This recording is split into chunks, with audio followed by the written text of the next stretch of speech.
പശ്ചിമേഷ്യ കത്തി തുടങ്ങിയിട്ട് കുറച്ച് ദിവസങ്ങളായി. എവിടേക്കാണ് ഈ യുദ്ധത്തിൻ്റെ പോക്ക്? ഏതായാലും അമേരിക്ക കാര്യങ്ങൾ ഒരു കരക്കടിപ്പിക്കുന്നതിന് രീതിയിലേക്ക് തന്നെയാണ് പോയിക്കൊണ്ടിരിക്കുന്നത്. അന്നിൽ നിന്ന് വ്യത്യസ്തമായൊരു ചിത്രം നമ്മൾ അപ്രതീക്ഷിതമായി കാണുന്നൊരു കാര്യം എന്ന് പറഞ്ഞാൽ ഇറാൻ്റെ ഒരു തിരിച്ചടി കുറച്ച് വ്യാപകമായ രീതിയിലേക്ക് പോകുന്ന പ്രത്യാക്രമണം. ഇറാൻ തന്ത്രപരമായ ചില നീക്കങ്ങൾ നടത്തുന്നുണ്ട്. ഇറാൻ നടത്തിയ ഒരു നീക്കം എന്ന് പറഞ്ഞു കഴിഞ്ഞാൽ, ഞാൻ സ്വാഭാവികമായും സന്ദർശിക്കുന്നത് സ്വന്തം കുഞ്ഞുങ്ങളെ ഇറാൻ തന്നെ കൊന്നുകളഞ്ഞു എന്നുള്ളത്. ഈ ആക്രമണം നടത്തുമ്പോൾ ഉണ്ടാകുന്ന ഒരു പ്രധാന പ്രശ്നം എന്ന് വെച്ചാൽ, മൗലികമായൊരു പ്രശ്നം എന്താണ്? ഈ UAE, Bahrain, Saudi Arabia, Kuwait, Qatar തുടങ്ങിയ അമേരിക്ക പ്രൊട്ടക്ഷൻ കോൺട്രാക്ട് എടുത്തിട്ടുള്ള രാജ്യങ്ങളുടെ അവസ്ഥ എന്താ? ഈ രാജ്യങ്ങളുടെ എല്ലാ സാമ്പത്തിക സ്ഥിതിയെയും അവർ ഡെവലപ്പ് ചെയ്തെടുത്തിരിക്കുന്ന കാര്യങ്ങളെയും ഇല്ലാതാക്കി കളയുക, അവിടെ ഒരു അനിശ്ചിതത്വം ക്രിയേറ്റ് ചെയ്യുക, അസ്ഥിരത ഉണ്ടാക്കുക. ആ രാജ്യങ്ങളെ എങ്ങനെയും ഞങ്ങൾ തകർക്കും എന്നുള്ളൊരു അന്തം വിട്ടുള്ളൊരു കളിയിലേക്ക് ഇറാൻ നീങ്ങുകയാണ്. അമേരിക്ക ഇതിനകത്ത് വലിയ നേട്ടം എടുക്കുകയാണ്. ഒമാൻ മുതൽ ഇങ്ങോട്ട് UAE വരെയുള്ള രാജ്യങ്ങളെ ഏത് നിമിഷവും ഒരു ഡെമോക്രസിൻ്റെ വാള് മുകളിൽ കിടക്കുന്ന പോലെ ഇത്തരത്തിലുള്ള അറ്റാക്കുകൾ പ്രതീക്ഷിക്കാം. പശ്ചിമേഷ്യ കത്തി തുടങ്ങിയിട്ട് കുറച്ച് ദിവസങ്ങളായി. നമ്മൾ ആദ്യത്തെ ദിവസം തന്നെ അതിനെക്കുറിച്ച് കൃത്യമായിട്ടുള്ള ചില കാര്യങ്ങൾ പറഞ്ഞിരുന്നു. അന്ന് നമ്മൾ പറഞ്ഞ വീഡിയോ സ്റ്റോറിയുടെ തമ്പ് ആയത്തുള്ള ഖുമൈനിയുടെ കൗണ്ട് ഡൗൺ തുടങ്ങി എന്നായിരുന്നു പറഞ്ഞു മണിക്കൂറുകൾക്കകം പുള്ളി 72 ഹൂറിമാരുടെ കൂടെ മധ്യപ്പടയിൽ കുളിക്കാൻ സ്വർഗത്തിലേക്ക് പോയി. അതിനുശേഷം വന്നിട്ടുള്ള കമാൻഡർമാർ, അദ്ദേഹത്തിൻ്റെ അടുത്ത പിൻഗാമിയായിട്ട് നിശ്ചയിച്ച ആളും മണിക്കൂറുകൾക്കകം തീർന്നു. മൂന്നാമത്തെ ആളും ഇപ്പോൾ തീർന്നു. എൻ്റെ കൂടെയുള്ളത് മുതിർന്ന മാധ്യമപ്രവർത്തകൻ ശ്രീ ജോർജ് ജോസഫാണ്. ജോർജ് ചേട്ടാ, വന്നിപ്പോൾ ഭരണാധികാരി ആക്കാമെന്ന് പറഞ്ഞാൽ അയ്യോ ഞാനില്ല എന്ന് പറഞ്ഞിട്ട് ഒഴിഞ്ഞു മാറുന്ന അവസ്ഥയിലേക്ക് എത്തുകയാണ്. കാരണം ഭരണാധികാരി ആയാൽ മണിക്കൂറുകൾ മാത്രമേ ആയുസുള്ളൂ. മുമ്പ് കമാൻഡർമാരാക്കാൻ വേണ്ടി, റവല്യൂഷണറി ഗാർഡിൻ്റെ കമാൻഡർമാരാക്കാൻ വേണ്ടി ആൾക്കാരെ തെരഞ്ഞപ്പോഴും ഇങ്ങനെ പ്രശ്നം ഉണ്ടായിരുന്നു. ഇതേ പ്രശ്നം തന്നെ ഹമാസിനും ഉണ്ടായിരുന്നു. യഹ്യ സിൻവർ ഇവരെല്ലാം പോയി കഴിഞ്ഞപ്പോൾ പുതിയ ആൾക്കാരെ കൊണ്ടുവരുമ്പോൾ ഞാൻ എൻ്റെ ഇപ്പോഴത്തെ പണി നോക്കിക്കൊള്ളാം, എനിക്കെല്ലാം കൂടി നോക്കാൻ കഴിയില്ല എന്ന് പറഞ്ഞിട്ട്, കാരണം ചെന്നാൽ സ്ഥാനം ഏറ്റെടുത്താൽ പിറ്റേം തട്ടിക്കളിയുക. എവിടേക്കാണ് ഈ യുദ്ധത്തിൻ്റെ പോക്ക്? രാജൻ ഭായി, നമ്മൾ കഴിഞ്ഞ ദിവസം നമ്മൾ ഈ ശനിയാഴ്ച യുദ്ധം ആരംഭിച്ച ദിവസം തന്നെ നമ്മളിതിനെക്കുറിച്ച് പറഞ്ഞപ്പോൾ നമ്മൾ പറഞ്ഞ പല കാര്യങ്ങളും അന്ന് രാത്രി തന്നെ സംഭവിക്കുന്നൊരു നിലയിലേക്ക് പോയി. നമ്മളിപ്പോൾ ഈ പറഞ്ഞ പോലെ തന്നെ തമ്പ് തന്നെ കൊടുത്തിരുന്ന ഇങ്ങനൊരു കാര്യമാണ്. മാത്രമല്ല, ഈ ഖമൈനിയുടെ ഒരു നാളുകൾ എണ്ണപ്പെട്ടു എന്നുള്ള രീതിയിലും നമ്മൾ പറഞ്ഞിരുന്നു. പക്ഷേ അത്ര പെട്ടെന്ന് തന്നെ ഒരു സംഭവത്തിലേക്ക് നീങ്ങുന്നു, അത് അതേപോലെ തന്നെ അക്ഷരാർത്ഥത്തിൽ അത് എന്താണോ നമ്മൾ പറഞ്ഞത് സംഭവിക്കുന്ന നിലയിലേക്ക് പോയി. ഏതായാലും അമേരിക്ക കാര്യങ്ങൾ ഒരു കരക്കടിപ്പിക്കുന്നതിന് രീതിയിലേക്ക് തന്നെയാണ് പോയിക്കൊണ്ടിരിക്കുന്നത്.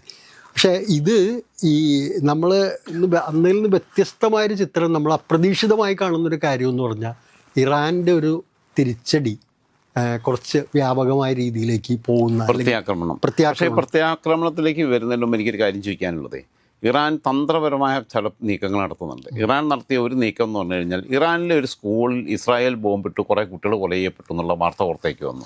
ഇസ്രായേലിനെ സംബന്ധിച്ചിടത്തോളം മൊസാദ് ലൊക്കേറ്റ് ചെയ്ത് കൊടുക്കുന്നിടത്ത് മാത്രമാണ് ഇസ്രായേലിൽ തോന്നുന്ന പോലെ ഭ്രാന്തന്മാരമാരി എല്ലായിടത്തോട്ടും ബോംബ് നിർത്തി വിടുന്നവരല്ല.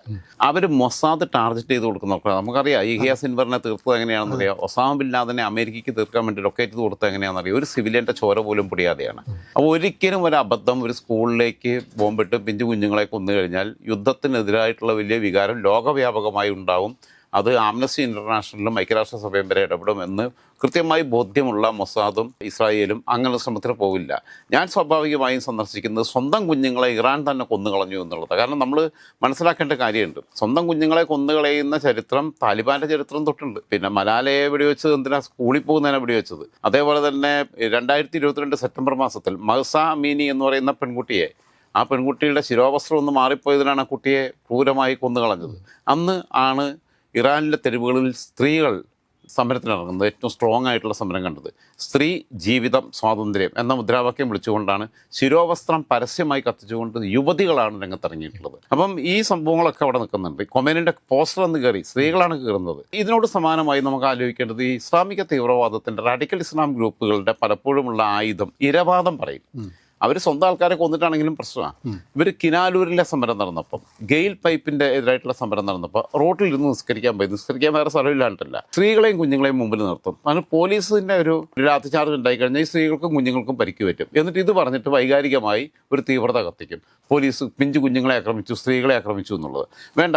കോവിഡ് കാലഘട്ടത്തിൽ ക്വാറന്റൈൻ നിയമങ്ങളെല്ലാം ലംഘിച്ചുകൊണ്ട് ടൂർ പോകാൻ ഇറങ്ങിയത് ഒരു കുടുംബം, മരുന്ന് വാങ്ങാൻ പോയതല്ല. എന്നിട്ട് പോലീസ് പറഞ്ഞപ്പോൾ ഒരു സ്ത്രീ ചോദിച്ചത്, പുറത്തേക്കിട്ട ഒരു സ്ത്രീ ചോദിച്ചത്, എൻ്റെ വസ്ത്രമാണോ നിങ്ങളുടെ പ്രശ്നം എന്നാണ്. അതായത് എവിടെയും ഈ മതം തിരികെ കയറ്റിക്കൊണ്ട് വിഷയങ്ങളെ ഡൈവേർട്ട് ചെയ്യാനുള്ള ഒരു ശ്രമം നടക്കുന്നു. കർണാടകയുടെ ക്യാമ്പസുകളിൽ നമ്മൾ കണ്ടു ഹിജാബ് ഈസ് അവർ ചോയ്സ്, ഇത് ചാക്കാമൂടി അടക്കുന്നേ, കണ്ണ് മാത്രം പുറത്ത് കാണിക്കുന്ന സാധനമാണ്.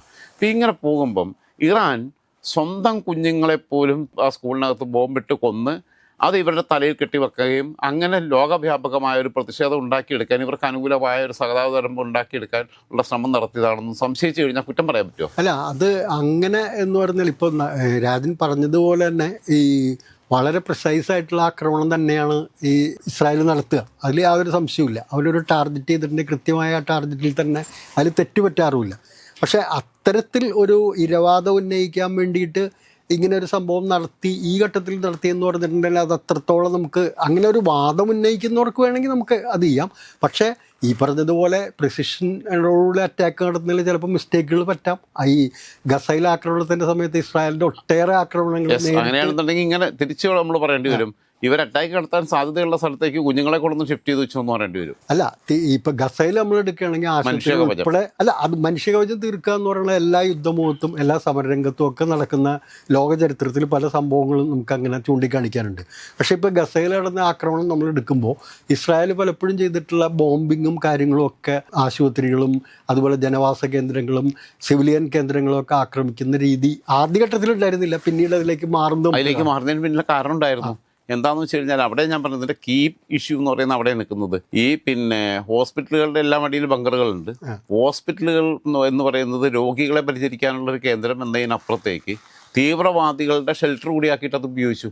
അങ്ങനെ വന്നപ്പോൾ ഈ തീവ്രവാദികളെ ലൊക്കേറ്റ് ചെയ്യണമെന്നുണ്ടെങ്കിൽ അതിന് മനുഷ്യ കവചമായിട്ട് കുറച്ച് രോഗികളെ അവിടെ കൊണ്ടുവന്ന് കിടത്തി. അത്തരം ആരോപണങ്ങൾ നിലനിൽക്കുന്നുണ്ട്, അതൊരു വസ്തുത തന്നെയാണ്. പക്ഷേ എല്ലാ ആരോപണങ്ങളെയും നമുക്കിപ്പോൾ കുട്ടികളെ ആ രീതിയിലാണ് എന്നുള്ള രീതിയിൽ ആ വാദത്തോട് അത്രയ്ക്ക് നമുക്ക് യോജിക്കാൻ കഴിയില്ലെങ്കിലും അങ്ങനെ ഒരു സംഭവം ചിലപ്പോൾ പല അന്താരാഷ്ട്ര രംഗത്തും അത്തരത്തിൽ സംഭവങ്ങളൊക്കെ സ്പോട്ട് ചെയ്യപ്പെട്ടിട്ടുണ്ട്. അതൊരു തർക്കമില്ലാത്ത കാര്യമാണ്. ഇതുപോലെ കവചങ്ങളായിട്ട് ഉപയോഗിക്കാം സാധാരണ മനുഷ്യരെ ഇതിൽ ഒളിത്താവളങ്ങൾ ഉപയോഗിച്ച് തീവ്രവാദ ആശയങ്ങളും അതുപോലെ തന്നെ തീവ്രവാദ ഷെൽട്ടറുകൾ കേന്ദ്രങ്ങളിൽ പോയി ഇത് ചെയ്യുക, ഇങ്ങനെയുള്ള സംഭവങ്ങളൊക്കെ ഉണ്ടാവാറുണ്ട്. ഒരുപക്ഷെ ഗസയിലെ ആക്രമണത്തിൽ ഇസ്രായേലിനെ പ്രേരിപ്പിച്ചിട്ടുള്ള പല ഘടകങ്ങളും അതിൻ്റെ പിന്നിലുണ്ടാവും. പക്ഷേ എങ്കിൽ പോലും നമുക്ക് ആക്രമണത്തിൽ തെറ്റുപറ്റുന്നില്ല എന്നും നമുക്ക് വീക്ഷിക്കാൻ കഴിയില്ല. അത് സംഭവിക്കാം. എത്ര പ്രിസിഷൻ ഉണ്ടെങ്കിലും എത്ര പ്രിസൈസ് ആയിട്ടുള്ള സംഭവങ്ങളിലും തെറ്റുപറ്റുന്ന സ്ഥിതി ഉണ്ടാകാം എന്നുള്ളൊരു പ്രശ്നമുണ്ട്.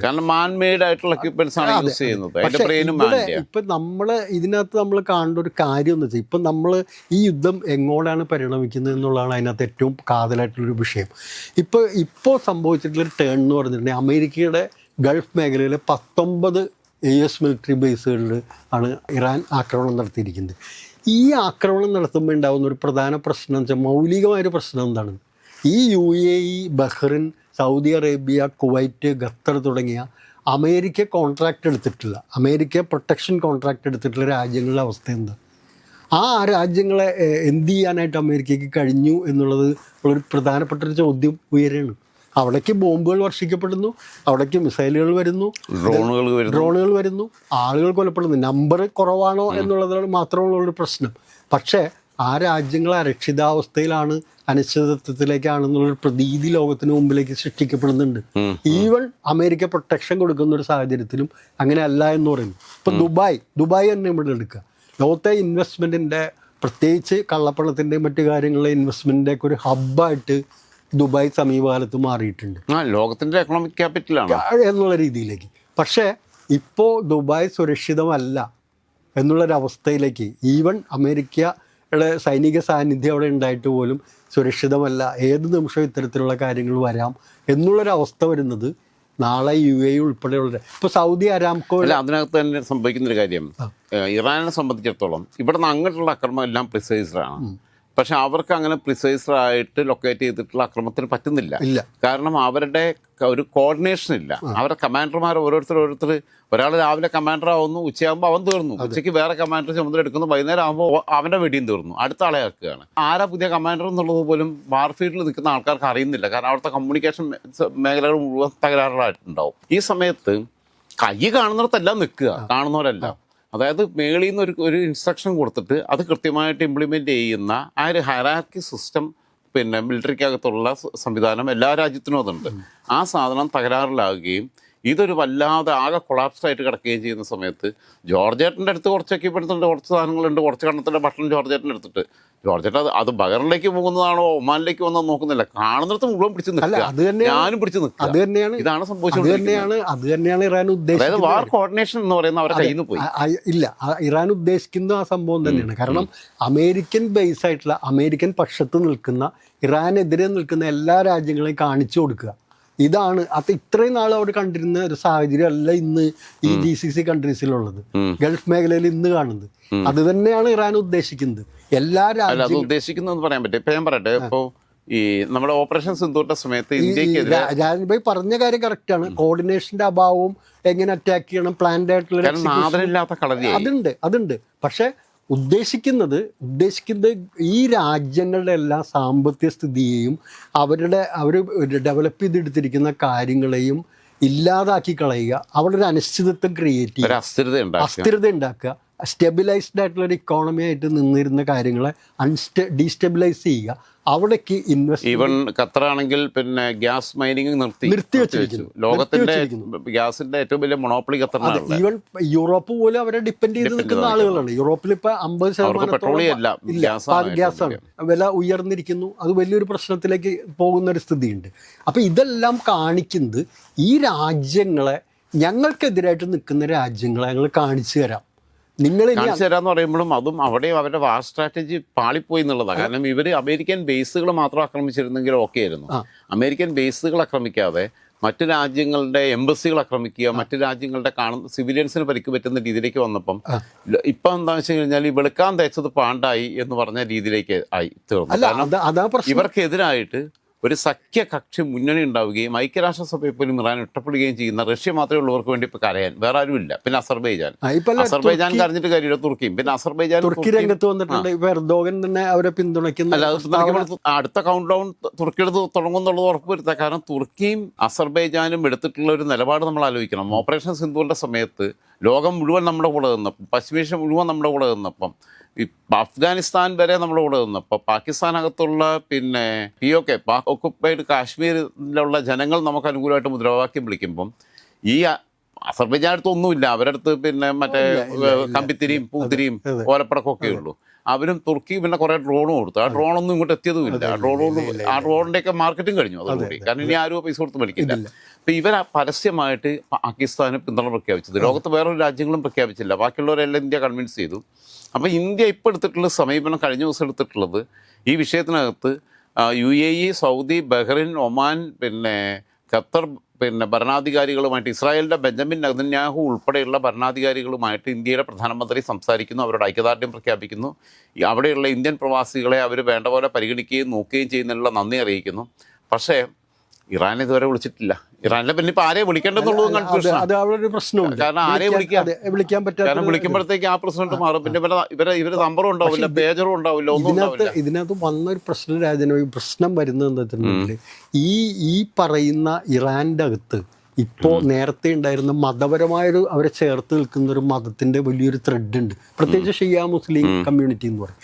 അപ്പോൾ ഇറാൻ്റെ അകത്ത് നേരത്തെ വലിയൊരു പ്രതിഷേധവും വലിയ തോതിലുള്ള പ്രതിരോധവും ഒക്കെ ജനങ്ങളുടെ ഭാഗത്തു നിന്ന് ഉണ്ടായിരുന്നു. ഒരുപക്ഷെ 5-6 മാസം കഴിയുമ്പോൾ സ്വാഭാവികമായിട്ട് തന്നെ ഗവൺമെൻറ് തകർന്നു പോകുന്നൊരവസ്ഥ അവിടെ ഉണ്ടാവുമായിരുന്നു.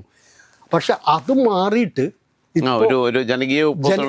രീതിയിലേക്ക് അവർ ഇത് ചെയ്യുന്ന സ്ഥിതിയിലേക്ക് വരുന്നു.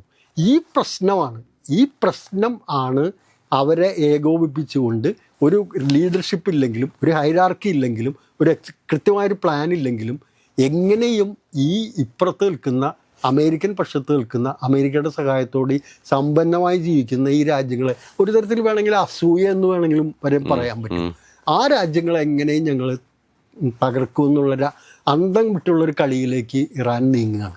ഇതാണ് ലോകത്തിന് അപകടകരമായ. ഇപ്പൊ നമ്മൾ പറയും, ഇപ്പൊ ഹോർമുസ് കടലിടുക്ക് ഇന്നവർ അടച്ചു, അതിലെ കപ്പൽ വന്നിട്ടുണ്ടെങ്കിൽ തകർത്ത് കളയും എന്ന് തന്നെ പറഞ്ഞു. പക്ഷേ ഹോർമുസ് കടലിടുക്ക് അടച്ചപ്പം അതുകൊണ്ട് ഇന്ത്യക്ക് വേറെ ഗുണം കിട്ടി. ഇന്ത്യക്ക് ലോട്ടറി അടിച്ചു.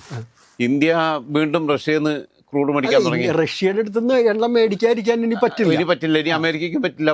പിന്നെ മേടിക്കരുത് എന്ന് പറഞ്ഞു അമേരിക്കയ്ക്ക് ഒന്നും പറയാൻ പറ്റില്ല. ഇവിടെ വേണ്ട സാധനം വേണം. ഇന്ത്യയെ സംബന്ധിച്ചിടത്തോളം ഹോർമുസ് കടലിടുക്ക് അടച്ചതിന്റെ ഏറ്റവും വലിയ ഗുണഭോക്താവായിട്ട് ഇന്ത്യ മാറുകയാണ്. ഇന്ത്യ ഇടക്കാലത്ത് നിർത്തിവെച്ചിരുന്ന ഈ പർച്ചേസിങ് വീണ്ടും പുനരാരംഭിച്ചു. അല്ല, ആ ഒരു സാഹചര്യം ഉണ്ട്, അത് ശരിയാണ്. പക്ഷേ ഈ ഹോർമുസ് കടലിടുക്ക് അടയ്ക്കുമ്പോൾ അത് മാത്രമല്ല, പക്ഷേ ഇന്ത്യയെ സംബന്ധിച്ചിടത്തോളം നമ്മൾ ആലോചിക്കുക, ഇപ്പോൾ ഇന്ത്യയുടെ പഴം, പച്ചക്കറി ഉൽപ്പന്നങ്ങളും മറ്റ് മത്സ്യവിഭവങ്ങളും അടക്കമുള്ള ഒട്ടേറെ കാര്യങ്ങൾ നമ്മൾ UAE ഉൾപ്പെടെയുള്ള രാജ്യങ്ങളിലേക്ക് പോവാതെ കെട്ടിക്കിടക്കുന്നുണ്ട്. ഇന്ത്യയുടെ വിദേശ ട്രേഡിന്റെ നല്ലൊരു പങ്ക് ഗൾഫ് സെക്ടർ GCC രാജ്യങ്ങളായിട്ടുണ്ട്. ഇതെല്ലാം ഇന്ത്യ അഫക്റ്റ് ചെയ്യുന്ന കാര്യങ്ങളാണ്. ഓരോ കുറച്ച് ദിവസത്തേക്കാണെങ്കിൽ അത് അഫക്റ്റ് ചെയ്യുന്നത് ഉള്ള ഒരു കാര്യത്തിൽ യാതൊരു സംശയവുമില്ല. പിന്നെ ഈ പറഞ്ഞ പോലെ നമുക്ക് ഈ ഹോർമുസ് കടലിൽ അതിൽ വേറെ കാര്യമുണ്ട് കേട്ടോ. അപ്പം പിന്നെ ഗൾഫ് രാജ്യങ്ങളിൽ പോയി കഴിഞ്ഞാൽ ഇപ്പോൾ വെളുത്തുള്ളി ആണെങ്കിലും ഉള്ളിയാണെങ്കിലും ബാക്കി പഴങ്ങളാണെങ്കിലും ഇന്ത്യൻ സാധനത്തെക്കാൾ കൂടുതൽ വരുന്നത് മറ്റു രാജ്യങ്ങളിൽ നിന്നാണ്. കാരണം ഇവര് ആഫ്രിക്കൻ രാജ്യങ്ങൾക്കകത്ത്, സൊമാലിയ പോലെയുള്ള ബാക്കിയുള്ള രാജ്യങ്ങൾക്കകത്ത് 10,000-കണക്കിന് ഹെക്ടർ സ്ഥലത്ത് പ്ലാന്റേഷൻസ് തുടങ്ങി, കൃഷി തുടങ്ങി, ഫാമിങ് തുടങ്ങി. കാരണം ഇവരെ സംബന്ധിച്ചിടത്തോളം ഇവരെ തലമുറയ്ക്ക് മുന്നോട്ട് പോകണമെന്നുണ്ടെങ്കിൽ ഇന്ത്യയോ അല്ലെങ്കിൽ മറ്റുള്ള രാജ്യങ്ങളെയോ ആശ്രയിച്ച് നിൽക്കാൻ പറ്റുന്നില്ല. അവിടെയുള്ളവർ തന്നെ കൃഷിയിൽ നിന്ന് പിൻവാങ്ങുന്നു എന്നുള്ളത് കണ്ടപ്പോൾ ഇവർ സ്വന്തമായിട്ട് ഫാമിംഗ് സിസ്റ്റം എല്ലായിടത്തും തുടങ്ങിയിട്ടുണ്ട്. കെനിയയിൽ ഇവിടെയൊക്കെ തുടങ്ങിയിട്ടുണ്ട്. പിന്നെ രണ്ടാമത്തെ ഒരു കാര്യം എന്ന് പറഞ്ഞു കഴിഞ്ഞാൽ, ഞാൻ കഴിഞ്ഞ ദിവസം പറഞ്ഞതാണ്, ഇസ്ലാമിൻ്റെ ശത്രു എന്ന് പറയുന്നത് ഇറാനാണ്, ഷിയ മുസ്ലിങ്ങളാണ് എന്നുള്ളത് പറഞ്ഞിട്ടുണ്ട്. ഇസ്ലാമിൻ്റെ ശത്രു അല്ല, വേറെ ആരും അല്ല എന്നുള്ളത്. പക്ഷേ ഇപ്പോൾ ഏറ്റവും ലേറ്റസ്റ്റ് ആയിട്ട് വരുന്നത്, ഇതൊരു ദൂരവ്യാപകമായ പ്രത്യാഘാതം ഉണ്ടാകുന്ന രീതിയിൽ, ലോകരാജ്യങ്ങൾക്കിടയിൽ ഇറാൻ ഇഷ്ടപ്പെടുന്ന രീതിയിൽ ഇറാനിലെ വിവിധ രാജ്യങ്ങളുടെ എംബസികൾ അടയ്ക്കുകയും അവരുടെ രാജ്യങ്ങളിലെ ഇറാൻ എംബസികൾ അടച്ചുപൂട്ടാൻ ആവശ്യപ്പെടുകയും ചെയ്തിട്ടുണ്ട്. ഇത് ഇനി ഒന്ന് പാച്ചപ്പ് ആവണമെങ്കിൽ ഒരു 10-20 വർഷം കഴിയും. അല്ല, ഇതിനകത്ത് പ്രശ്നം എന്താ പറയുമ്പോൾ, ഇപ്പം യുദ്ധം ചിലപ്പോൾ ഒരു പക്ഷേ പാച്ചപ്പ് ആവുകയും അവസാനിക്കുകയും ചെയ്യുന്ന സിറ്റുവേഷൻ പല രാജ്യങ്ങളും ഇടപെട്ട് ചർച്ച നടത്തി ഇതൊക്കെ ഉണ്ടാകാം, റഷ്യയുടെ ഇതൊക്കെ. അതുകൊണ്ട് യുദ്ധത്തിൽ നിന്നൊരു പക്ഷേ ട്രംപ് പിൻവാങ്ങുന്ന രീതിയിൽ അല്ലെ ഒരു ഘട്ടം അടിച്ചമർത്തി കഴിഞ്ഞിട്ട് മാറാം. പക്ഷേ അപ്പോഴും പ്രശ്നം നിലനിൽക്കുന്നത് എന്താ വെച്ചാൽ, ഈ രാജ്യങ്ങളെ സ്ട്രാറ്റജിക്കൽ റിലേഷൻഷിപ്സിൽ ഐസൊലേറ്റ് ചെയ്യപ്പെടും. ഒന്ന് ഈ ഗൾഫ് മേഖലയിലെ രാജ്യങ്ങളുമായിട്ടുള്ള ബന്ധം ഇറാന്റെ വല്ലാതെ വഷളായി. ആ വഷളായി മാത്രമല്ല, അത് ഇങ്ങനെയൊക്കെ ബാധിക്കും. വിസ കൊടുക്കാതെയാവും, പല കാര്യങ്ങളാവും. ഈവൻ പിന്നെ ഫുട്ബോളിനെ വരെ ബാധിക്കുന്ന, എല്ലാത്തിനും എല്ലാ മേഖലയിലും ബാധിക്കും. പക്ഷെ അപ്പോഴും വരുന്നൊരു കാര്യം എന്ന് വെച്ചാൽ, ഈ ഇറാൻ നേതൃത്വം നൽകുന്നതാണ് ലോകത്തെ എല്ലാ മത തീവ്രവാദ, ഇസ്ലാമിക തീവ്രവാദ സംഘടനകളും. ഇറാന്റെ എല്ലാ രീതിയിലുള്ള പല രീതിയിലുള്ള ഇൻവോൾവ്മെന്റ് ഒക്കെ ഉണ്ട്. അപ്പൊ ആ സാധനങ്ങളെ നശിപ്പിക്കാൻ ഇസ്രായേൽ കുറെ ശ്രമിച്ചിട്ടുണ്ട്, 10-70%. പക്ഷെ എങ്കിൽ പോലും അത് പൂർണ്ണമായിട്ട് അങ്ങോട്ട് കെട്ടടങ്ങി പോകുന്നു എന്നുള്ളൊരവസ്ഥയില്ല. അതുകൊണ്ട് ഈ പറയുന്ന ഒമാൻ മുതൽ ഇങ്ങോട്ട് UAE വരെയുള്ള രാജ്യങ്ങളെ ഏത് നിമിഷവും ഒരു ഡെമോക്രസിന്റെ വാള് മുകളിൽ കിടക്കുന്നത് പോലെ ഇത്തരത്തിലുള്ള അറ്റാക്കുകൾ പ്രതീക്ഷിക്കാം. ഇത് വെറുതെ ചൊറിഞ്ഞു പോരാനുള്ള, വെറുതെ ഒന്ന് മുഖത്ത് തോണ്ടിയിട്ട് പോരാനുള്ള പോക്കല്ല പോയിരിക്കുന്നത്. അവരുടെ ആയുധ ശേഖരം, അവരുടെ ആം ഫോഴ്സ്, അവരുടെ ആം എക്യുപ്മെന്റ്സ്, ഇതെല്ലാം അത്യാവശ്യം ഫിനിഷ് ചെയ്തതിന് ശേഷം മാത്രമേ ഇത് അവസാനിപ്പിക്കുകയുള്ളൂ. അങ്ങനെ അവസാനിപ്പിക്കുമ്പം പിന്നെ ത്രെട്ടില്ല. അല്ല, പിന്നെ വേണമെങ്കിൽ ഇവർ തന്നെ വേണമെങ്കിൽ അവർക്ക് റൊട്ടിയും കൊടുക്കും, പാലും കൊടുക്കും, എല്ലാം കൊടുക്കും, ഇവർ തന്നെ വേണമെങ്കിൽ കൊടുക്കും. പക്ഷേ അതിൻ്റെ കൂട്ടത്തിൽ ഇവിടുത്തെ റെവല്യൂഷണറി ഗാർഡ് വീക്ക് ആവുന്നതോടുകൂടി ജനം തെരുവിലിറങ്ങും. അവിടെയാണ് ഒരു ജനകീയ വിപ്ലവം ഉണ്ടാകുക. ലിബിയയിൽ കേണൽ ഗദ്ദാഫി, ഇതിന്റെ പ്രശ്നം ഇപ്പം ഞാൻ പറഞ്ഞു, ഈ എംബസികൾ അടയ്ക്കുന്നു. പിന്നെ പാകിസ്ഥാനും അഫ്ഗാനിസ്ഥാനും തമ്മിൽ പ്രശ്നം നിൽക്കുകയാണ്. അതിന്റെ കൂടെ തന്നെ BLA കൂടെ ഇറങ്ങിക്കഴിഞ്ഞാൽ എന്തായി സ്ഥിതി? ബലൂചിസ്ഥാൻ ലിബറേഷൻ ആർമിയും കൂടി രംഗത്തിറങ്ങിക്കഴിഞ്ഞാൽ പാകിസ്ഥാൻ രണ്ട് കഷ്ണമാണ്. അഫ്ഗാനിസ്ഥാന്റെ അടിയും ഇവരെയും കൂടി ഇന്റേണൽ പൊളിറ്റിക്സിൽ ചിലപ്പോൾ ഇന്ത്യ കയറി പിടിച്ചൊന്നും വരും. പക്ഷെ ഇതെല്ലാം ഉണ്ടെങ്കിലും ഇതിനകത്ത് സംഭവിച്ച കാര്യം എന്ന് വെച്ചാൽ, അമേരിക്ക ഇതിനകത്ത് വലിയ നേട്ടം എടുക്കുകയാണ്. ഈ കാതലായ പ്രശ്നം വെച്ചാൽ അമേരിക്ക വൻ നേട്ടം എടുക്കുന്നു. ഒന്ന്, എണ്ണ വിപണിക്കകത്തുള്ള വിലക്കയറ്റത്തിൻ്റെ നേട്ടം. വെനിസ്വേലയിലെ എണ്ണ കൊണ്ടുവന്ന് വിൽക്കുമ്പോൾ അമേരിക്കൻ എണ്ണ കമ്പനികൾ അത് കൊണ്ടുപോകുന്നു. 2, ആംസിൻ്റെ ഡീല് ഈ രാജ്യങ്ങൾക്കെല്ലാം വേണ്ടി വരും. ഇനി ഈ ത്രെട്ട് കൂടുതൽ നിൽക്കുന്നുണ്ട്. ഈ പറഞ്ഞ ഗൾഫിലെ GCC രാജ്യങ്ങളെ സംബന്ധിച്ചിടത്തോളം കൂടുതൽ ആയുധശേഖരം വേണ്ടി വരും.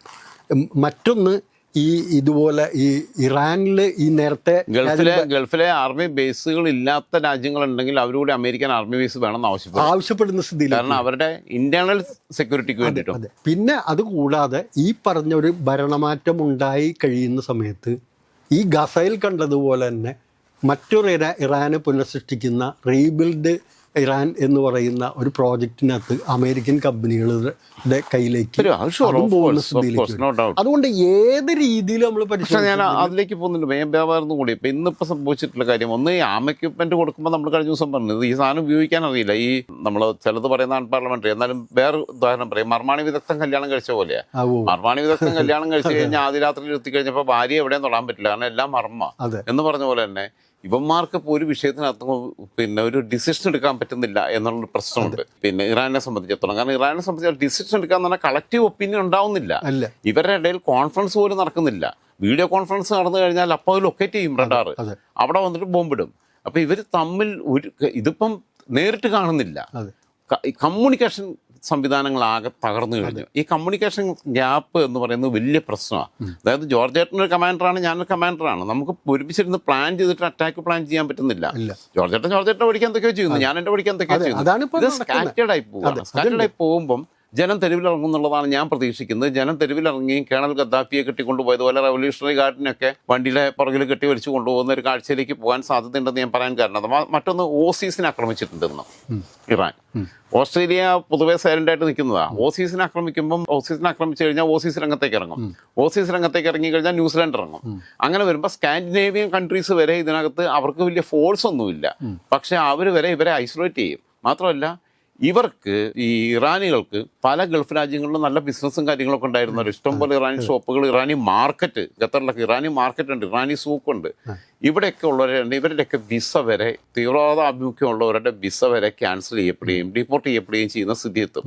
ഒരു പ്യൂരിഫിക്കേഷൻ അവിടെ നടക്കുന്നുള്ളത് നമുക്ക് വേണമെങ്കിൽ പറഞ്ഞുകൂടെ. കാരണം ഇപ്പം അത് മാത്രമല്ല സ്വർണം പോസിറ്റീവായിട്ടുള്ള സംഭവമുണ്ട്. പിന്നെ നമ്മളെയൊക്കെ സംബന്ധിച്ചിടത്തോളം ആശ്വസിക്കാവുന്ന, കാരണം നാട്ടിലിപ്പോൾ ഒരു കല്യാണം ഉണ്ടെന്നുണ്ടെങ്കിൽ ഒരു പവൻ്റെ മാല മേടിക്കാൻ വയ്യാത്ത അവസ്ഥയായിരുന്നു. സ്വർണത്തിന്റെ വില കീപ്പോട്ട് വരുന്നുണ്ട്.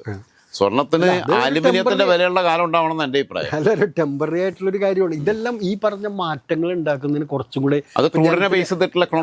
ജനത്തിന്റെ ഭാഗത്തു നിന്നുള്ള മാറ്റം ഉണ്ടായി. ടൈമിങ്ങിന്റെ ഒരു പ്രശ്നം അതിനകത്ത് അവശേഷിക്കുന്നുണ്ട്. കുറച്ച് സമയം എടുക്കുന്ന ഒരു കാര്യമാണ്. അങ്ങനെ വരുന്നതിന് ഇടയിലാണ് ഞാൻ ഈ പറഞ്ഞ ഈ കെട്ടിപ്പൊക്കിയ പല കാര്യങ്ങളും ഇല്ലാതാവുന്നത്. അശാന്തിയുടെ ഒരു നാളുകൾ, ആ ഒരു അൺസർട്ടനിറ്റിയുടെ നാളുകൾ ഗൾഫ് മേഖലയ്ക്ക് കൊടുക്കുമ്പോൾ അവർ ഇന്ന് വരെ ഡെവലപ്പ് ചെയ്തെടുത്തിരുന്ന നിക്ഷേപ കേന്ദ്രം അടക്കമുള്ള ആ വിശ്വാസ്യതയ്ക്ക് കോട്ടം തട്ടുന്നൊരു സ്ഥിതിയിലേക്ക് പോവുകയാണെന്നാണ് ഞാൻ പറഞ്ഞത്. അത് ഒരു ദൂരവ്യാപകമായി ഈ രാജ്യങ്ങളെ സംബന്ധിച്ചിടത്തോളം ദോഷകരമായി ബാധിക്കുന്ന സ്ഥിതിവിശേഷമുണ്ട്. അതിന് മറുവശം കൂടിയുണ്ട്. അതായത് ഇപ്പോൾ സൗദി അറേബ്യ ആണെങ്കിലും ആണെങ്കിലും എന്നൊക്കെ പറഞ്ഞു കഴിഞ്ഞാൽ ലോകത്തിന്റെ ഒരു പിന്നെ ക്യാപിറ്റലാണ്. ശരിക്കും പറഞ്ഞാൽ ഗ്ലോബൽ വില്ലേജ്, ഫിനാൻസ് ക്യാപിറ്റൽ എന്ന് വേണമെങ്കിൽ പറയാം. പിന്നെ ഇവരൊക്കെ ഖത്തറാണെങ്കിലും സാമ്പത്തികമായി നല്ല ശേഷിയുള്ളതാണ്. ബഹ്റിനാണെങ്കിലും ശാന്തമായി ജീവിക്കുന്ന രാജ്യമാണ്. ബഹ്റിൻ കുറച്ചുകൂടി അഗ്രസീവായിട്ടുള്ള സ്റ്റാൻഡ് എടുക്കുന്നതാണ്. ഇപ്പോൾ ഈജിപ്ത് ആണെങ്കിലും അങ്ങനെ തന്നെ. അപ്പോൾ അവരെ സംബന്ധിച്ചിടത്തോളം ഇറാനെ ഈ പാമ്പിനെ നോവിച്ച് വിടരുതെന്ന് പറഞ്ഞ മാതിരി നോവിച്ച് വിടരുത് എന്നുള്ളത് അവർ അമേരിക്കയോട് പറയുള്ളൂ. അവർ പറയാൻ നിങ്ങളെന്തായാലും തുടങ്ങി വെച്ചു, ഫിനിഷ് ദം എന്നുള്ളത് ഇവർ റിക്വസ്റ്റ് ചെയ്യും. കാരണം എന്ന് വെച്ചാൽ മുറിവേറ്റൊരു ഇറാൻ അവിടെ നിൽക്കുന്നത് ഇവർക്ക് പേടിയാണ്. എപ്പോഴെങ്കിലുമൊക്കെ തിരിച്ച് ചൊറിഞ്ഞുകൊണ്ടിരിക്കും. മുറിവേറ്റൊരു ഇറാനെ അല്ല, ജീവനില്ലാത്തൊരു ഇറാനിയായിരിക്കും അവർക്ക് ആവശ്യം. അത് ലക്ഷ്യമാണെന്നുള്ളത് ഒരു സംശയമില്ല. പക്ഷെ അങ്ങനെ ലക്ഷ്യം വെക്കുമ്പോഴുള്ള പ്രശ്നമാണ് ഞാൻ പറഞ്ഞത്. അതായത് ഈ കാര്യത്തെ പൂർണ്ണമായിട്ട് അടിച്ചൊതുക്കി പോവാൻ ഈ ഇസ്ലാമിക തീവ്രവാദ ശക്തികളും കാര്യങ്ങളും ഉള്ള ഒരു സംവിധാനത്തിനകത്ത് പറ്റാത്തൊരു സാഹചര്യമുണ്ട്. അതാണ് ഈ ഹിസ്ബുള്ളയാണെങ്കിലും ഹൂത്തികളാണെങ്കിലും IS ആണെങ്കിലും അങ്ങനെയുള്ള സംഭവങ്ങളുടെ സ്ലീപ്പിംഗ് സെൽസും കാര്യങ്ങളും ഒക്കെ ഈ മേഖലയിലുണ്ട്. അതാണ് ഞാൻ പറഞ്ഞത്. ഈ അശാന്തി അവർക്ക് ഏത് നിമിഷവും ക്രിയേറ്റ് ചെയ്യാൻ പറ്റും. അവർക്ക് വേണ്ട ബ്രെഡ് ആൻഡ് ബട്ടർ കിട്ടുന്നില്ല, അവർക്ക് വേണ്ട എക്യുപ്മെൻറ്റ്സ് കിട്ടുന്നില്ല എന്നുള്ള പ്രശ്നമുണ്ട്. അതിൻ്റെ കൂട്ടത്തിൽ തന്നെ ശ്രദ്ധിക്കേണ്ടത് ഇന്നലെയും മിനിഞ്ഞാന്നും നടന്ന ഒരു അറ്റാക്കിൻ്റെ പാറ്റേണിലല്ല ഇന്ന് പുലർച്ചെ തൊട്ടുള്ളത്. ഇന്ന് പുലർച്ചെ തൊട്ടെന്ന് പറഞ്ഞു കഴിഞ്ഞാൽ സീരീസ് ഓഫ് അറ്റാക്കിനകത്ത് കുറവ് വരുന്നുണ്ട്. കാരണം അതായത് ഒന്നുകിൽ അവരടുത്തുള്ള എക്യുപ്മെന്റ്സ് തീർന്നു കഴിഞ്ഞു അവരടുത്ത്. കാരണം ഇവരടുത്ത് ഉണ്ടായിരുന്നത് ഇവന്മാരുണ്ടായിരുന്നു. ഇവർ ഹിസ്ബുള്ളയ്ക്കും ഹൂതികൾക്കും എല്ലാം വാരിക്കോരി കൊടുത്തോണ്ടിരിക്കുക. എന്നാലും നീ ഇത് കൊണ്ടുപോയിക്കോ, ആ ചാക്ക് നീ കൊണ്ടുപോയിക്കോ, ഇവർ കൊണ്ടുപോയിക്കോ എന്ന് പറഞ്ഞിട്ട് അവസാനം ഇവരുടെ കട കാലിയായിട്ടിരിക്കുക. അപ്പം ഇവരുള്ളത് എടുത്തിട്ട് ആദ്യത്തെ 2 ദിവസം എടുത്തിട്ട് ഈ ജീവൻ മരണ പോരാട്ടം എന്നുള്ളതിന്റെ ഭാഗമായിട്ടാണ് നിരത്തി എല്ലായിടത്തോട്ടും വിട്ടത്. പക്ഷേ അത് കഴിഞ്ഞപ്പം അവരടുത്ത് സർപ്ലസ് പോയിട്ട് അവരടുത്ത് ഒന്നുമില്ല. അവരടുത്ത് ഇപ്പം ആവശ്യത്തിന് സ്റ്റോക്ക് ഇല്ലാത്തതുകൊണ്ടായിരിക്കാം, അല്ലെങ്കിൽ ഒരു ദിവസം കൂടി മൗനം പാലിച്ചൊക്കെ നിന്നിട്ട് പിന്നീട് ഒരു സർജിക്കൽ സ്ട്രൈക്ക് നടത്താമെന്ന് കരുതുന്നുണ്ടാവും. അതിന് സാധ്യതയുണ്ട്. ഞാൻ പറഞ്ഞു, പക്ഷെ സർജിക്കൽ സ്ട്രൈക്കിന് ന്യൂക്ലിയർ വെപ്പൺ ഇല്ലാത്തത്തോളം കാലം സാധ്യമല്ല. ഇതിനൊരു ഷോർട്ട് റണ്ണിൽ ഒരു എൻഡ് ഉണ്ടാവും. ഈ പറഞ്ഞ പ്രശ്നങ്ങളൊക്കെ അതിനകത്ത് ഘടകങ്ങളാണ്.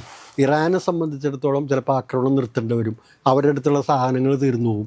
അമേരിക്കയെ സംബന്ധിച്ച് ഇപ്പോൾ ലോക സമ്മർദ്ദത്തിൻ്റെ ഫലമായിട്ട് ഇതൊക്കെ ഒന്ന് അവസാനിപ്പിക്കണം, പ്രശ്നം തീരുന്നു, ഹോർമുസ് അടയ്ക്കുന്നു. മറ്റ് രാജ്യങ്ങളെല്ലാം ഇക്കോണമിയെ ബാധിക്കുന്നതാണ്. യൂറോപ്പിന് നമ്മൾ പറഞ്ഞു ഈ 50% ലോകത്തിന്റെ എക്കണോമി. അതെ. അപ്പം അതുകൊണ്ട് ഇത് ഷോർട്ട് റണ്ണിൽ ഇത് അവസാനിക്കും, ഒരു സംശയ കാര്യത്തിൽ ഇത് അവസാനിക്കും. പക്ഷേ ലോങ് റണ്ണിൽ ഇവര് കാരണം നമ്മള് ഇതപര്യന്തം UAE-യും ബഹ്റിനും സൗദി അറേബ്യയും ഖത്തറും ഒമാനും ഒക്കെ സുഖമായി വാണിരുന്ന ഒരു കാലഘട്ടത്തിൽ നിന്ന് മാറിയിരിക്കുന്നു. Yes. ആ ഡെസ്റ്റിനേഷൻ സേഫ് ആണോ എന്നുള്ളൊരു സംശയത്തിലേക്ക് അവിടെ ഒരു അൺസർട്ടനിറ്റി ഉണ്ടാവില്ലേ, ഏത് നിമിഷവും ഇത്തരത്തിലുള്ള ആക്രമണങ്ങൾ ഏതെങ്കിലും ശക്തികളുടെ ഭാഗത്ത് ഉണ്ടാവില്ലേ എന്നുള്ളത് അവരുടെ ഇക്കോണമിയെ ബാധിക്കുന്ന അല്ല, വിഷയം. ജോർജ് പറഞ്ഞതിനെ അംഗീകരിക്കുന്നു. കാരണം എന്ന് വെച്ചാൽ ഇപ്പം പെഹൽഗാമിലേക്കൊക്കെ ഒരു നമ്മളെ ആർട്ടിക്കിൾ 356 എടുത്തു കളഞ്ഞതിന് ശേഷം പിന്നീട് ജനങ്ങളുടെ ഒഴുക്കായിരുന്നു തീർത്ഥാടകരെ. പക്ഷെ പെഹൽഗാം അക്രമം കഴിഞ്ഞതിന് ശേഷം ഇപ്പോൾ ശാന്തമാണെങ്കിൽ ഇപ്പോഴും ആൾക്കാർക്ക് പോകാൻ പേടിയായി തുടങ്ങി. അപ്പോൾ അത് അവിടുത്തെ റവന്യൂവിനെ ബാധിച്ചു, അവിടുത്തെ ആളുകളുടെ ജീവിത നിലവാരത്തെ ബാധിച്ചു. അവർ വീണ്ടും പട്ടിണിയിലേക്ക് തന്നെ പോയി. ഈ പറഞ്ഞതുപോലെയുള്ളത് താൽക്കാലിക പ്രതിഭാസം ഉണ്ടാവാൻ സാധ്യതയുണ്ടെങ്കിൽ തന്നെയും ഗൾഫ് രാജ്യങ്ങളെ സംബന്ധിച്ചിടത്തോളം ഇപ്പം ഇവർ ഗ്യാസ് മൈനിങ് നിർത്തി എന്നൊക്കെ പറയുമ്പോഴും അത് നിർത്തിയതിൻ്റെ കാരണം എന്ന് വെച്ചാൽ ഗ്യാസാണ്. ആ സാധനത്തിൽ കൊണ്ടുവന്നിട്ട് മറ്റൊരു ഇട്ട് കഴിഞ്ഞാൽ പ്രശ്നവും സുനാമിയാണ് ഉണ്ടാവുക. കടലാണ്, കടൽ കിടന്ന് തിളച്ച് പൊന്തി മറിഞ്ഞ് പല രാജ്യങ്ങളും ബാധിക്കും. അപ്പോൾ അതുകൊണ്ട് സേഫ്റ്റി പ്രിക്കോഷൻ എന്നുള്ള രീതിയിലാണ്. മാത്രമല്ല ഈ ഡെപ്പോസിറ്റ് വെറുതെ നശിപ്പിച്ച് കളയാൻ വേണ്ട എന്നുള്ളതുകൊണ്ട്. അത് മാത്രമല്ല അവരുടെ പ്ലാറ്റ്ഫോംസ് ഒക്കെ വേണമെങ്കിൽ ഇപ്പോൾ വെള്ളത്തിനടിയിലൂടെ താത്തിയിട്ടുണ്ടാവും. ഇത് താത്താനും പറ്റുമല്ലോ ഇവരുടെ മൈനിങ് ഏരിയ. അപ്പോൾ പിന്നെ മറ്റവർക്ക് ലൊക്കേറ്റ് ചെയ്യാൻ പറ്റാത്ത അവസ്ഥ വരും, റഡാറിൽ കണ്ടുപിടിക്കാൻ പറ്റാത്ത അവസ്ഥ വരും. റഡാർ സംവിധാനങ്ങളെല്ലാം അവരത് കൃത്യമായിട്ട് ഫംഗ്ഷൻ ചെയ്യുന്നുമില്ല. അപ്പം അങ്ങനെ വരുന്ന സമയത്ത് അയൺ ഡോം ഉൾപ്പെടെയുള്ള സംവിധാനങ്ങൾ ഇപ്പോഴത്തെ എല്ലാ ഗൾഫ് രാജ്യങ്ങളിലും അമേരിക്ക നിരത്തിയിട്ടുമുണ്ട്. ഇറാൻ എന്താണെന്ന് വെച്ചാൽ ഈ അണയുന്നതിന് മുമ്പുള്ള ഒരു ആളിക്കത്തല, പച്ച മലയാളത്തിൽ പറഞ്ഞാൽ അണയുന്നതിന് മുമ്പ് ആളിക്കത്തുകയാണ് എന്ന് മാത്രം പറഞ്ഞ് തൽക്കാലം അങ്ങ് അവസാനിപ്പിച്ചുകൂടെ? തീർച്ചയായിട്ടും അതാണ് അതിനകത്ത് ഉള്ളൊരു താൽക്കാലികമായിട്ട് ഈ പറഞ്ഞ പോലെ ഇറാനെ സംബന്ധിച്ചിടത്തോളം പിടിച്ചു നിൽക്കുക എന്നുള്ളത് അസാധ്യമായിട്ടുള്ളൊരു കാര്യമാണ്. പക്ഷേ ഇൻ ദ ലോങ് റൺ ഞാൻ നേരത്തെ പറഞ്ഞ ഒന്നും കൂടെ അടിവരയിട്ട് പറയുന്നത് ഈ മേഖലയുടെ നിലവിലുണ്ടായിരുന്നൊരു സ്ഥിതിയായിരിക്കില്ല ഇനി അങ്ങോട്ട്. അത് അശാന്തിയുടെയും അനിശ്ചിതത്വത്തിൻ്റെ ഒരു നാളുകൾ ഇവിടേക്ക് വരുന്നു എന്നുള്ളത് ഇങ്ങോട്ടേക്ക് നിക്ഷേപവും ടൂറിസ്റ്റുകളും ഫണ്ടും കാര്യങ്ങളൊക്കെ വരുന്നതിന് വലിയൊരു വിഘാതം ഉണ്ടാക്കും. അത് ഈ മേഖലയിൽ ഉണ്ടാക്കുന്ന പ്രത്യാഘാതങ്ങൾ ഗുരുതരമായിരിക്കുമെന്നാണ് ഞാൻ അതിനെ നിരീക്ഷിക്കുന്നത്. അതിൻ്റെ കൂട്ടത്തിൽ യൂറോപ്യൻസ് ബാക്കിയുള്ളവരൊക്കെ ഇപ്പം ഗൾഫ് രാജ്യങ്ങളിൽ ജോലി ചെയ്യുന്നവർ ഈ ഗൾഫിൽ ഇങ്ങനത്തെ പ്രശ്നങ്ങൾ ഇടയ്ക്കിടയ്ക്ക് ഉണ്ടാകുന്നുണ്ട്. അവരെല്ലാം ഈ ജോലിയിൽ നിന്നും വല്ല വിട്ടുപോകാൻ സാധ്യത ഉണ്ടാവുകയും ഇന്ത്യ ഉൾപ്പെടെയുള്ള മറ്റ് വികസന രാജ്യങ്ങളിൽ നിന്നുള്ള ആളുകൾക്ക് കൂടുതൽ ജോബ് ഓപ്പർച്യൂണിറ്റി അവിടെ കിട്ടാനുള്ള സാധ്യതയും കൂടി മുൻകൂട്ടി കണ്ടുകൂടെ? എല്ലാ അപകടങ്ങൾക്കിടയിലും എല്ലാ ദുരന്തങ്ങൾക്കിടയിലും ഓപ്പർച്യൂണിറ്റികളും ഉണ്ട്. അത് രാജൻ പറഞ്ഞതുപോലെ തന്നെ ആ ഓപ്പർച്യൂണിറ്റി ഒരു പക്ഷേ ഓപ്പൺ അപ്പ് ചെയ്യാം. യൂറോപ്യൻസ് ചിലപ്പോൾ പിൻവാങ്ങുന്നതിനുള്ള എല്ലാ സാധ്യതയുണ്ട്. അവർ സേഫ് സൈഡിൽ നോക്കുക, സേഫ് സോണിലേക്ക് പോകുന്ന സ്ഥിതിവിശേഷമുണ്ട്. നമ്മുടെ രാജ്യത്തെ ആളുകളെ പോലുള്ള അവരുടെ രാജ്യത്തെ ആളുകളെയൊക്കെ ഇവാക്യുവേറ്റ് ചെയ്ത് അവർ കൊണ്ടുപോയി കഴിഞ്ഞിരിക്കും. അതൊക്കെ അവർ ചെയ്യുന്ന കാര്യങ്ങളാണ്.